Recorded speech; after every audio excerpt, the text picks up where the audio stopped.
É um serviço que demora, mas se não fizer bem feito, fica feio. Aparece de longe, né? Eu criei esta série pensando em você, estudante que sonha em fazer estágio numa obra residencial, mas não teve oportunidade. Eu sou Marcelo Akira e através desses conteúdos eu quero te aproximar a esta realidade. Seja bem-vindo à série O Estagiário da Obra. Estamos no momento da obra em que o cronograma nosso, ele é longo, de bastante serviços a serem feitos, mas a gente vai numa velocidade mais lenta, porque os serviços são bastante artesanais. Eu vou mostrar para você no requadro dos beirais, você vai perceber como deve ser minucioso esse trabalho. Então, eu nem exijo do pessoal que tenha uma alta produtividade, porque se fizer esses serviços muito rápidos, a probabilidade de a gente ter beirais com quinas onduladas é muito grande. Eu quero que você perceba isso comigo.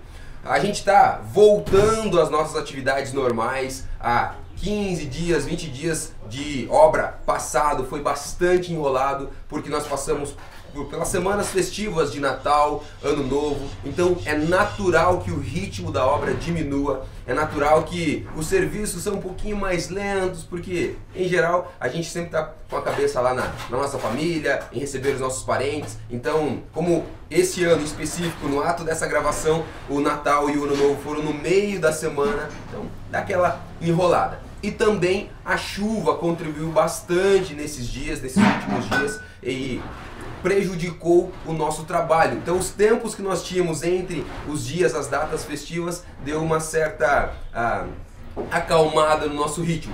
Como você sabe, nós estamos trabalhando no telhado, na cobertura, ou seja, precisamos de tempo bom de sol para que a gente possa trabalhar. Então várias vezes, vários dias, a gente chegou aqui pela manhã preparado para rebocar os nossos beirais lá do telhado, rebocar as paredes do telhado, e o tempo ele estava levemente inclinado aí para a chuva, e não faz sentido a gente começar um serviço com a probabilidade de perdermos esse serviço. Imagina, a gente está rebocando a parede do telhado, aí vem uma chuva, a gente perde esse trabalho. Então o que acontecia nesse período em termos de ajustar as frentes de serviço? Toda a casa então foi chapiscada. Quando dava um tempo mais incerto, a gente ia trabalhar na segunda casa. Você vai perceber que nós já estamos com as paredes altas, já preparados aí, quase todas as paredes preparadas para a laje. E quando dava um tempinho mais forte, mais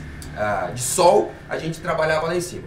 Percebe-se também que a gente rebocou algumas lajes. Não era essa atividade que nós deveríamos estar fazendo. Nós não deveríamos estar rebocando laje nesse momento.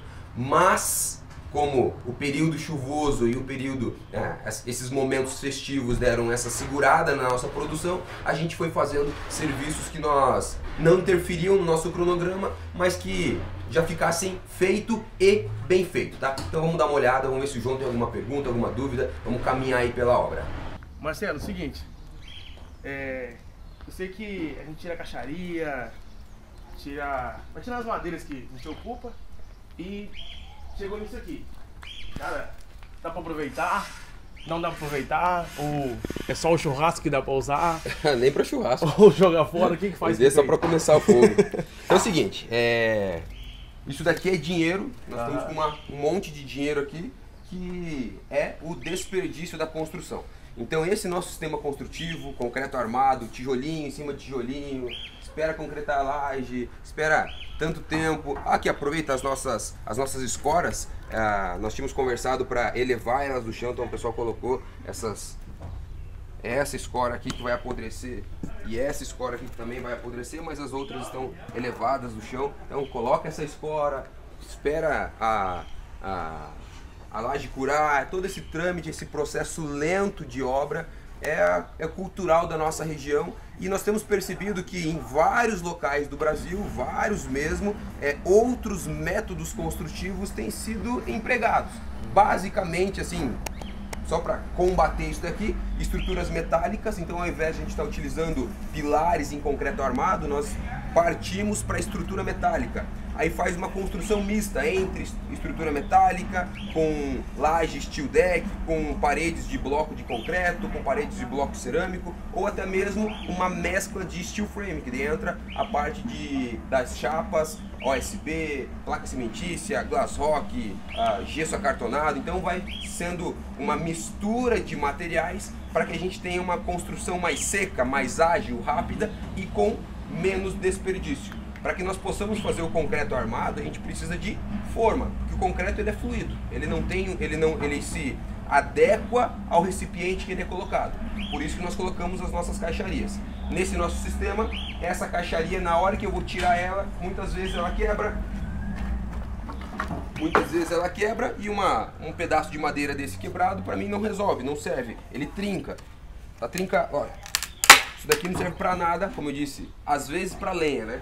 Sobra bastante essas gravatinhas, ó. Então isso aqui foi uma gravata que foi colocado. Na hora de tirar, você não vai ficar perdendo tempo de tirar esse monte de prego aqui desse pedacinho de ripa para aproveitar para alguma coisa. Então, esse pedacinho aqui também já quebrou de outra madeira. Vai virando entulho, vai virando esse monte de dinheiro que está aqui.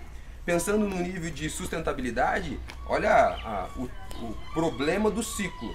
Então foi plantada uma árvore, porque isso aqui é madeira de reflorestamento, é pinos. Aí teve todo o sistema para tirar para esperar que essa árvore cresça. Aí teve que tirar as toras, teve que desdobrar em madeiras, ripas, caibros, vigas, tudo isso daqui. Transportou até aqui, então teve gastos de combustíveis, trânsito. Descarregou pra gente, agora a gente utiliza ela, espera um determinado tempo, vira entulho. Esse entulho tem que ser descartado. Vem um caminhão, uma caçamba, coloca na caçamba, joga e vai em algum aterro, em alguma pedreira, onde é descartado isso daqui de forma adequada. Certo. Então é um ciclo muito grande que acontece para que a gente aqui agora desperdice. Esse nosso método construtivo, esse nosso sistema construtivo, existem alguns estudos que eles balizam entre 20% e 30% de desperdício de material. Se você colocar isso na ponta do lápis, é muita grana. Vamos pensar, uma conta bem simples. Eu tenho uma obra de 100 mil reais, certo? Em geral, 60% é material, 40% é mão de obra. Então, de 100 mil reais, 60% significa 60 mil reais, certo? 60 mil reais é o nosso material. Se eu tenho, vamos pegar aí os 20% de desperdício no material. Se eu pegar 20% de 60 mil, eu estou falando de 12 mil reais. Então 12 mil reais joga-se fora em uma obra. Se eu conseguisse reverter isso sem ter desperdício, olha, isso poderia virar lucro para a empresa ou virar uma obra mais barata para o nosso cliente. Então, urgentemente, a gente precisa implantar novas culturas no Brasil. A gente sabe que não é fácil quebrar cultura, não é fácil você mudar um sistema que é construído há anos. Aqui no Brasil, isso é o que acontece, mas a gente sabe que lá fora, Estados Unidos, Europa, os métodos construtivos são completamente diferentes. Utiliza-se muito madeira, utiliza-se muito estruturas mistas, estruturas metálicas, mas a gente acredita que aqui no Brasil ainda é possível a gente melhorar esses sistemas, enfim, tá? Madeira vai ser queimado, vai ser jogado fora e perdeu, tá? Infelizmente, hoje a gente está trabalhando dessa forma, entendeu? O que você faria com esse monte de madeira, se não vai virar churrasco? Se tem como a gente usar isso aqui na obra para alguma coisa ou não? Acho bem pouco, né? Porque talvez um pedaço para gravata, que não tenha tanto prego assim, ou fazer uma beta, pra jogar beta. Mas ó, o resto não tem o que fazer, cara. Eu nem sei se esse nome, esse jogo Bets é conhecido no Brasil. Não, no Brasil inteiro se é assim. Mas enfim, dizem pra mim se você conhece esse jogo chamado Bets. Beleza? Vamos dar uma olhada no reboco da laje, quero te explicar algumas coisinhas.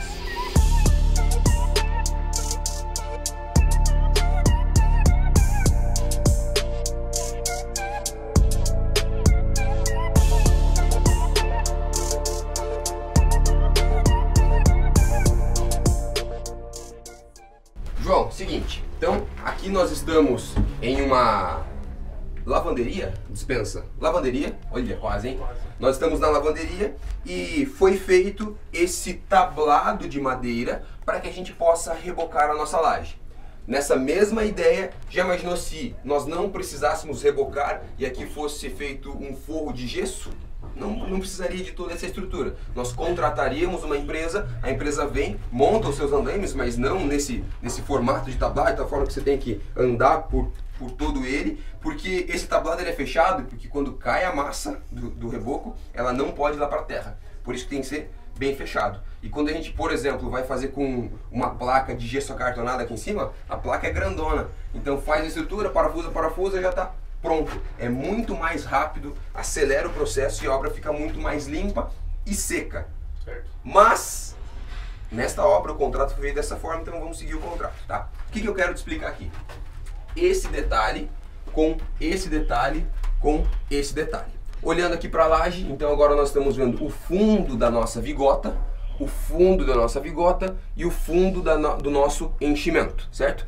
Essa medida aqui, quando a gente fala em projeto estrutural, é a medida entre eixos das nossas vigotas. Isso daqui é o nosso bloco de enchimento, que nesse caso a gente já viu, já conversamos N vezes sobre isso, é o nosso bloco de enchimento de cerâmica.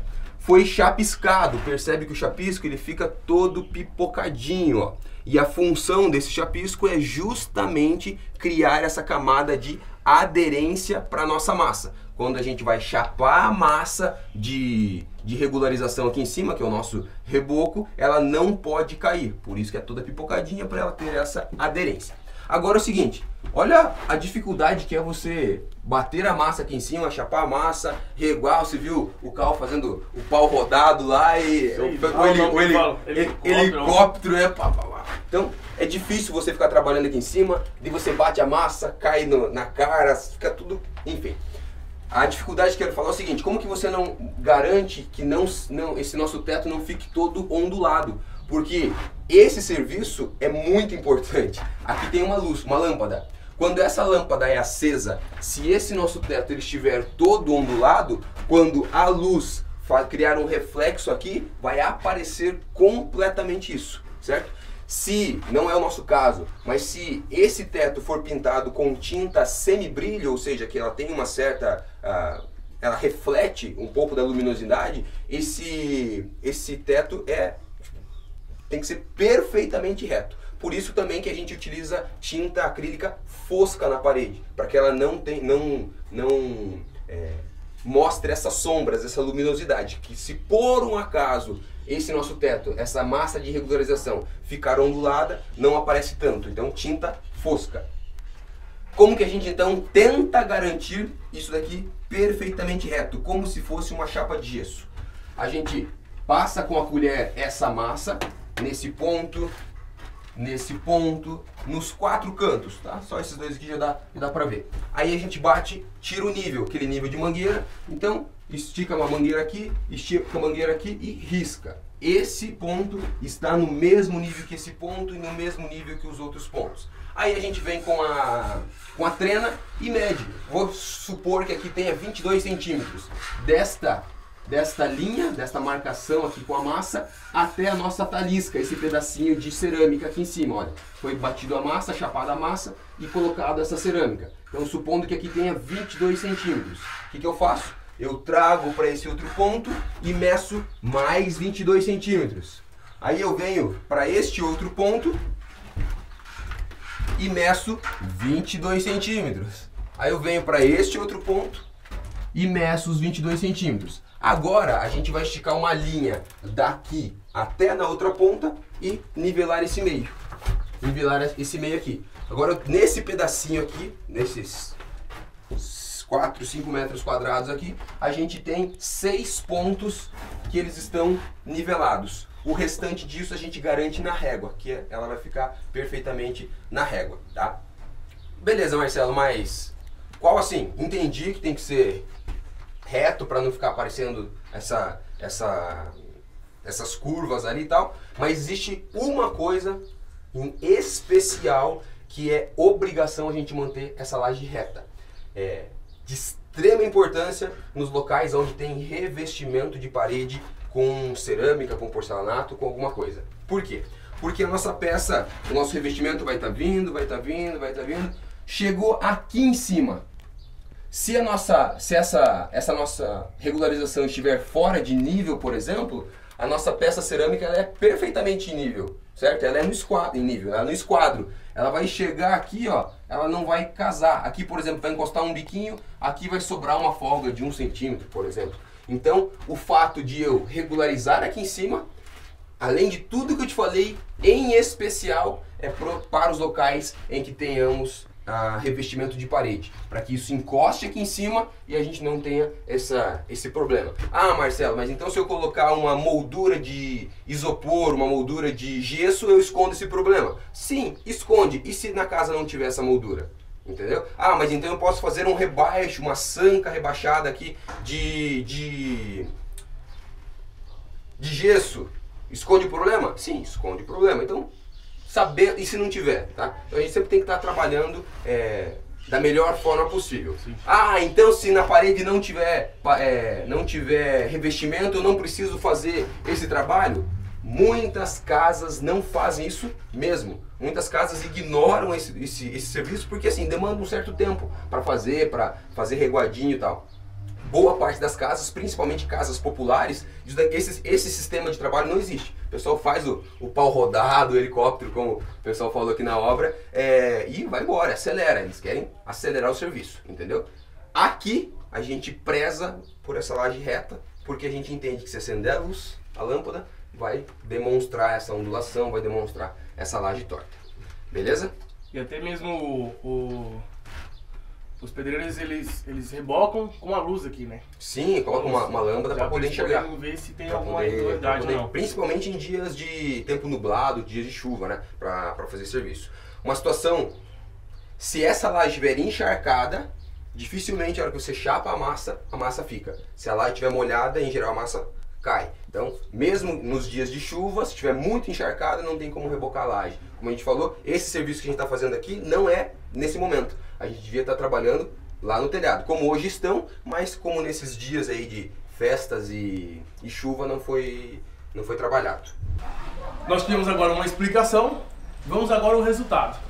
Esse aqui é a cozinha e ela já foi rebocada já a laje. Ali nós temos as marcações, onde foi tirado o nível, que nós conversamos, num canto, e no outro canto nós temos outra marcação. E o resultado dessas marcações e nos cantos, está aí a laje rebocada. Nós temos aqui essas faixas. E daí, João, o que é essa faixa? Por que está assim? Porque é o seguinte, essa faixa mais escura é onde está a lajota e essa faixa mais fina é onde está a vigota. E como é mais fácil umedecer ali do que onde está a vigota, pois tem o concreto poroso lá em cima, que é a laje, e daí a umidade desce para a lajota e ela fica úmida. Já na vigota é mais difícil isso acontecer, por isso que essa faixa menor está mais seca do que a faixa maior. Aqui nós temos o banheiro social, e olha o tablado que foi feito para rebocar. E para rebocar a laje, né? Então ele tem que ser fechadinho, porque cada vez que bate a massa um pouquinho cai. E essa parte aqui ela vai sendo rapada com a enxada, junta essa massa e reaproveita ela novamente. Então por isso que tem que ser bem fechadinho esse nosso tablado aqui nosso andaime, né? Ó, então exatamente o que eu comentei, o pessoal está trabalhando aqui no reboco do beiral. E a massa vai caindo e vai sendo juntada aí para fazer o reaproveitamento. Bom, a gente sabe que essas coisas estão sendo usadas para o andaime, para eles rebocarem ali. Mas aí a gente vê que teve que furar a parede. E compromete a estrutura da casa ou... Não, é o seguinte. Não muda muita coisa. Nosso sistema construtivo são fundação, viga baldrame, pilares, vigas e laje, certo? É isso que dá a sustentação para casa.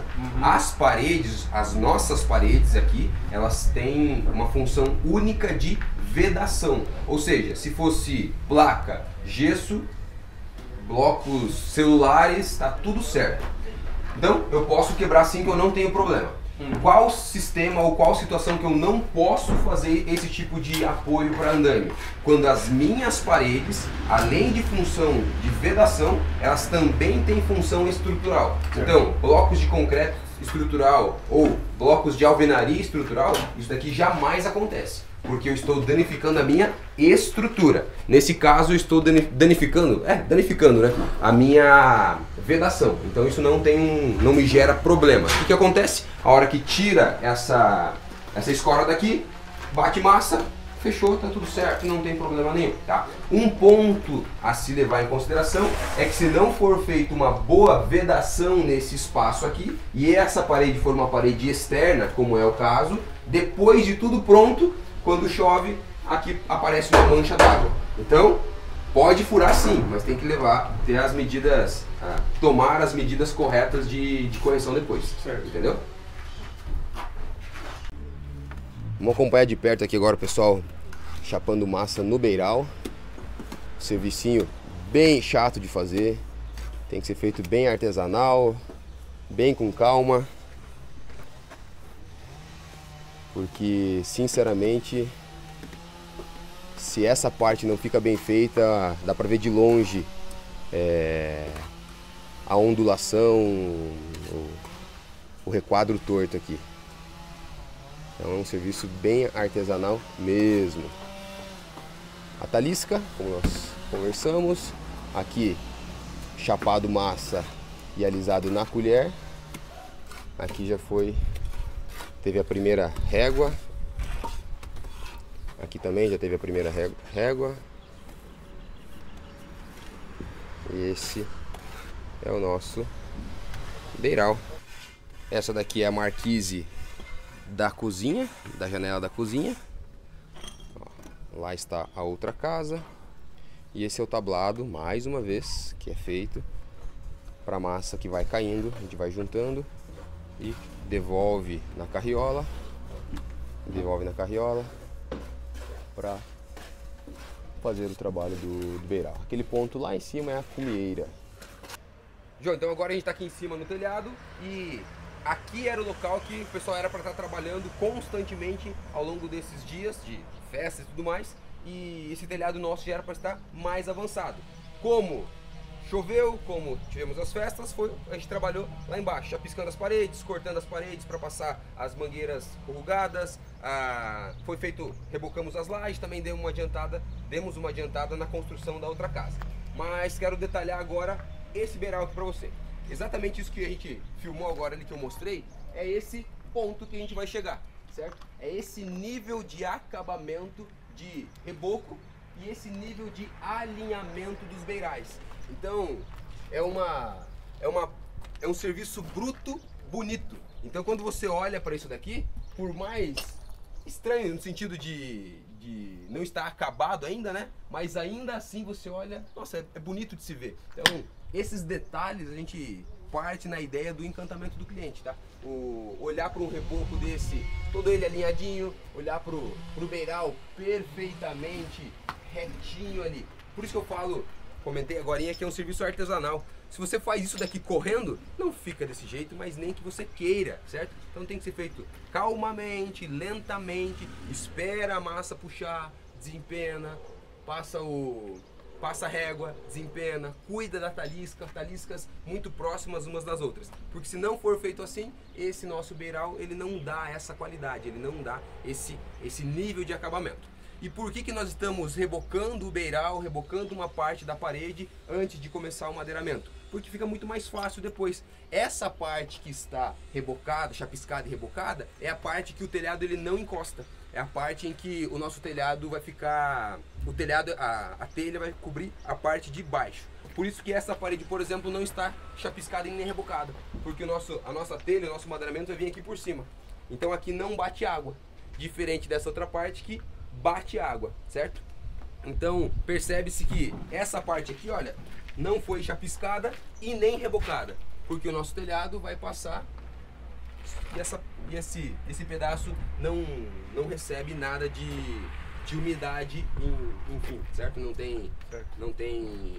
Não teremos problema. Por isso que o nosso reboco ele é somente numa parte. Se a gente der uma olhada no geral, então todos os locais aonde onde a telha esconde, não temos chapisco e nem reboco, certo?